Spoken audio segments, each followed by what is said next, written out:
Hey guys, Dr. Anne-Marie Barter here, and today I want to do a quick video and podcast on an overwhelming question that we're getting and that I address every single day in practice, which is, why am I bloated? So here are some of the top reasons that you could be bloated, and this is a shortened list, so it can be more than that. Bloating actually occurs with nearly all patients that have irritable bowel syndrome or have been diagnosed with irritable bowel syndrome. The main problem with this is that there's not just one management solution on bloating, because you have to get to the cause of what's actually causing the bloating and sort of untease and decide what it is for you, because every person that presents with bloating does not have the same resolution. So we have to figure out what it is for you specifically. Bloating is defined as abdominal distension, or like maybe a little bit of a food belly baby there, more than 3 times a month. 3 times a month, okay? That is considered bloating. And so a lot of times I hear patients say, hey, well, I'm really not that bloated. It doesn't happen to me every day, or it doesn't necessarily happen. It only happens to me once a week. It's not that big of a deal, but it still is a symptom, and your body is trying to tell you something, and it's screaming that it needs to be addressed. And symptoms don't go away. They continue to build on each other until maybe you have bloating, and then you have gas, and then the bloating becomes more frequent. And it just becomes very uncomfortable. And so it's something that needs to be addressed. Some patients with bloating only get bloated at the very end of the day, and then they wake up the next day and their stomach is flat. So it is very variable when people are getting bloated and how people are getting bloated. So let's talk about some of the common things that can be contributing to your bloating, and maybe some steps that you can kind of tease out potentially what's going on. The first one is it could be something that you're eating, which is pretty common. So I want to go through the most common inflammatory foods first with you that can be at the root cause of your bloating. And the big ones that I like to rule out first are dairy or lactose intolerance, grains, wheat sensitivity, or even celiac disease. The first thing that I like to do is I put people on an elimination diet for 30 days when they come into my office. And it's like an AIP diet. And so what we focus on are protein, fruits, and vegetables.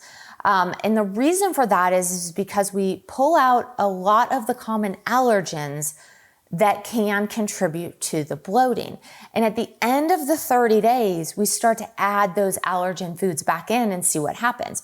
So in the 30 days, if you eat protein, fruits, and vegetables and you feel great, then we know that something that you've eliminated is contributing to your problems. So, for example, at the end of the 30 days, the first thing that you reincorporate is cheese. Let's say you do a hard cheese and you feel okay. And the next week you incorporate a soft cheese and you feel bloated. So there can be within, for example, the dairy community, there could be some things that are actually bothering you more than other things are bothering you. So I recommend a slow incorporation back in, and also to keep a food journal of how you're feeling. A lot of times what folks do, a big mistake that they make when they are incorporating food back in, is they will incorporate, for example, pizza. And that pizza maybe has wheat and cheese and some other things that maybe you're reacting to. And then they don't know what was actually the major cause of the bloating. So that's the first thing. So I would encourage you to do step by step. When we're doing more of an elimination diet, I also like to do organic fruits and vegetables just to limit the chemicals that you're being exposed to.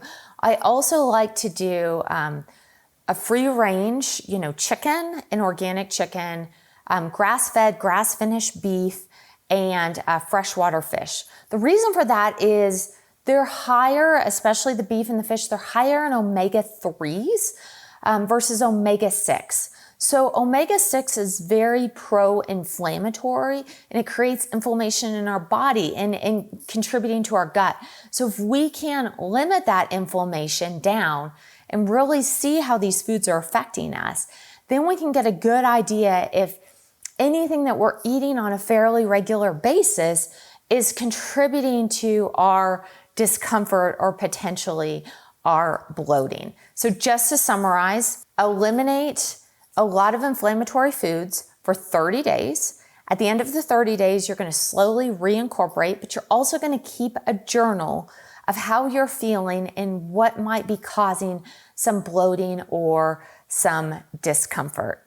The second common cause for bloating is constipation. It is a huge reason for bloating.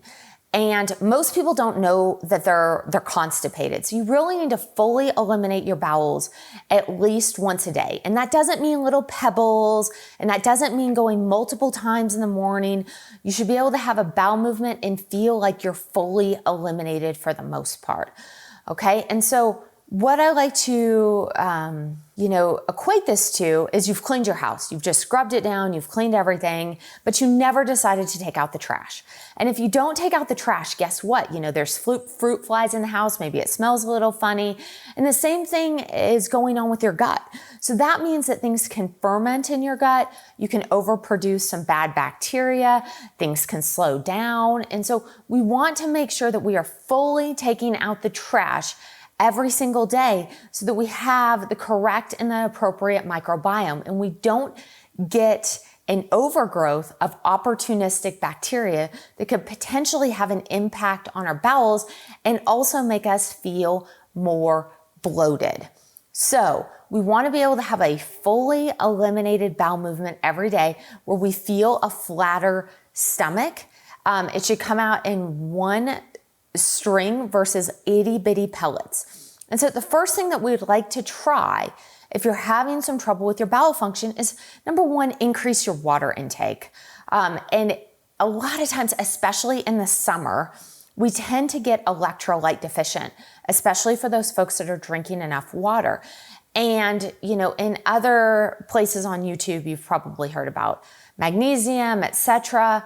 And that definitely can help move the bowels. But another one that is really important for eliminating the bowels and helping with muscle contraction, another electrolyte, is actually potassium, which we don't hear as much about. So that is going to help your smooth muscles contract in your gut to move things through. There's actually a disorder called paralyzed gut when we don't have enough potassium in our body to create that gut-brain connection. So, number one, make sure you're drinking enough water. And number two, if you're sweating a lot, make sure that you have enough electrolytes. Potassium is a really simple test that is run on your blood work. So if that is low, we know that that can be a contributing cause to bloating, to sluggish digestion.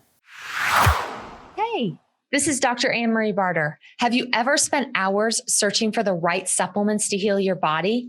And when you finally found them, maybe you weren't sure it was a brand that you could trust, or if the products were safe. After hearing about these issues time and time again, I decided to put together a complete store of supplements for healing and supporting your gut at drannemariebarter.com. There are supplements for constipation, thyroid health, gut health, energy, and so much more.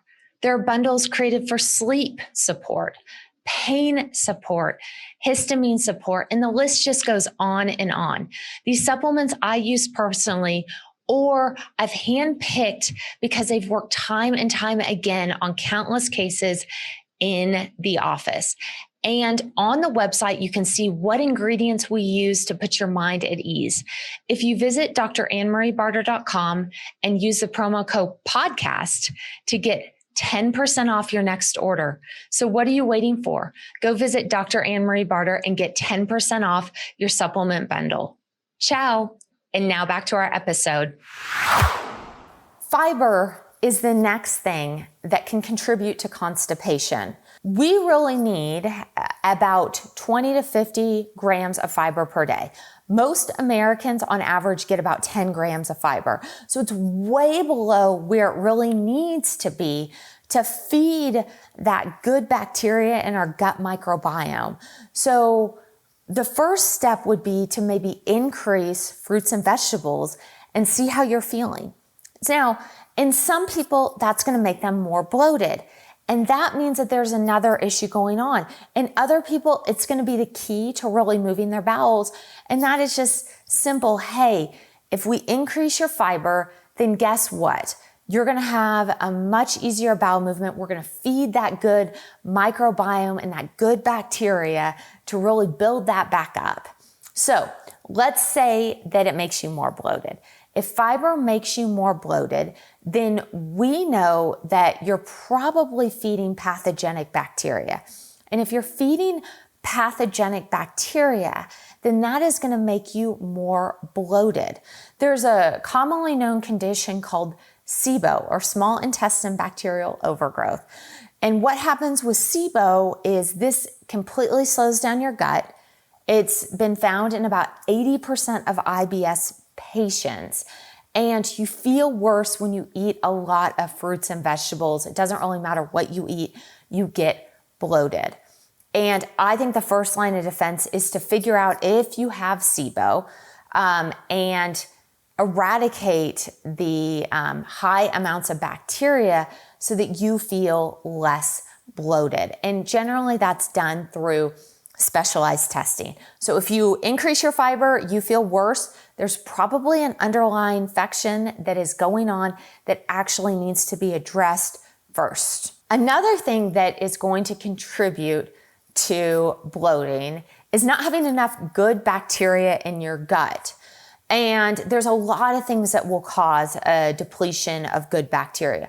But one of the ones that I have seen just be pretty major is chronic long-term stress really depletes your good microbiome and good bacteria. So a lot of times the lactobacillus family and the bifido family are very helpful for treating constipation and for helping with that. So if you don't have enough of that good bacteria, you can feel bloated. And so some people like to try a probiotic, some people like to try fermented food. Again, if those things make you better, then you're probably depleted. If those things make you worse, then you probably have a low-grade infection going on, again, that needs to be diagnosed from specialized lab testing to figure out, hey, is this contributing to some of the functional bloating that's going on in your gut? And the last thing we're going to talk about today is digestive enzyme insufficiency, specifically pancreatic enzymes. Pancreatic enzymes lead to a huge increase in bloating. And the reason for that is because if you don't have enough of these pancreatic enzymes, it pulls a ton of water into your intestine, and specifically your small intestine. And what happens is you get very, very bloated as you're trying to digest these foods because of all the water that's pooling in there. And a lot of folks get massive loose stools or massive diarrhea, and they just do not feel good. So, digestive enzyme insufficiency, specifically pancreatic enzyme insufficiency. So those are a few things that can contribute to some of the bloating. The list is not comprehensive. I want to keep it short. We will do a follow-up on some other things that can cause some bloating here, but I just did not want to give you just an exhaustive list. These are pretty common things. If you want to hear more of something, please let us know below in the comments. It was awesome to be with you guys today. Take care. Bye-bye. Thank you for listening to the Gut Health Reset Podcast. Please make sure you subscribe, leave a rating and a review so more people can hear about the podcast. And hey, take a screenshot of this episode and tag Dr. Anne-Marie on Instagram or Facebook at Dr. Anne-Marie Barter. And for more resources, just visit drannemariebarter.com.